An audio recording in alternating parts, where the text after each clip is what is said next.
We are going to look at the 4 tools that the Federal Reserve Board uses to influence the interest rates in America. And there are 4 tools that the Federal Reserve Board uses to influence these interest rates. And I like to look at these from the least used to the most frequently used. The 4 tools are to change the initial margin requirements on securities. 2, to change the reserve requirements for banks. 3, to change the discount rate, and finally 4, open market operations of the Fed. In discussing this, we're going to ignore initial margin requirements on securities as they have not changed since the mid-1970s and are not likely to change anytime soon. The more active tools used by the Federal Reserve Board are the 3 listed here at the bottom. Let's start with the reserve requirements. The reserve requirement is the amount of money that every bank is required to keep on deposit for every dollar that it takes in. This is used as a safety net, if you will. So for every dollar that a bank takes in, it must keep 20% of that, 20 cents, and then it can loan out 80 cents to another bank. That bank must keep 20%, keep 16 cents, and then it can loan out 64 cents to another bank. And this is known in the industry as the multiplier effect. Banks are required to compute the reserve requirements on a daily basis, and once a week they report it to the Federal Reserve. What happens if the bank finds itself suddenly below its reserve requirement? Then it's required to borrow money from another bank to make up the deficit. It does not borrow from the Fed directly to meet the reserve requirement. It borrows from another bank. And the money that it borrows has a very specific name. It's called the Federal Funds Rate, or Fed Funds. Fed funds are overnight unsecured loans directly between banks. So the interest rate that you pay is based upon the amount you need as well as the bank's perceived credit risk.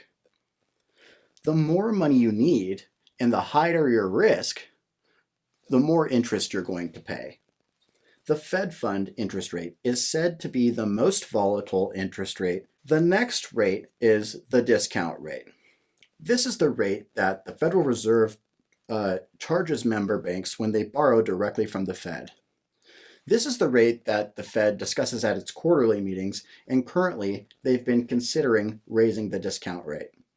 Other interest rates that are directly affected by the discount rates are the prime rate, the rate at which banks loan money to their best commercial customers, aka what JP Morgan lends money to Google for, or what Google pays to borrow money from JP Morgan. And the final and most frequent tool used by the Federal Reserve Board is open market operations. This is the buying and selling of U.S. government securities in the market by primary U.S. government securities dealers to fine-tune interest rate fluctuations to guard a target date. The Fed participates in open market operations using 2 types of agreements. The first is a repurchase agreement, commonly known as a repo. In a repo, the U.S. government buys securities from U.S. government securities dealers, therefore pushing more money into the economy. So a repo is used to ease the money supply. If you look at the yield curve, you will see that when the money supply eases, short-term interest rates are low and long-term interest rates are higher. This is known as a normal yield curve, sloping upward, and it reflects a period of easy money. When the Fed wants to pull money out of the economy, it uses a reverse repurchase agreement. With this agreement, the government sells securities to primary U.S. securities dealers, therefore pulling money out of the economy. So a repo is used to tighten the money supply.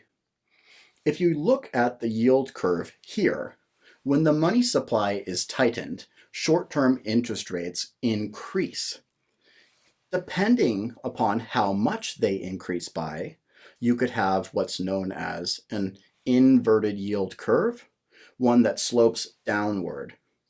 This reflects a period of tight money.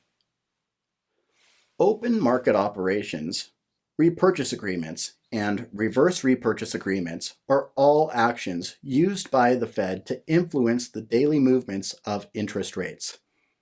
All of these have a knock-on effect on bond prices.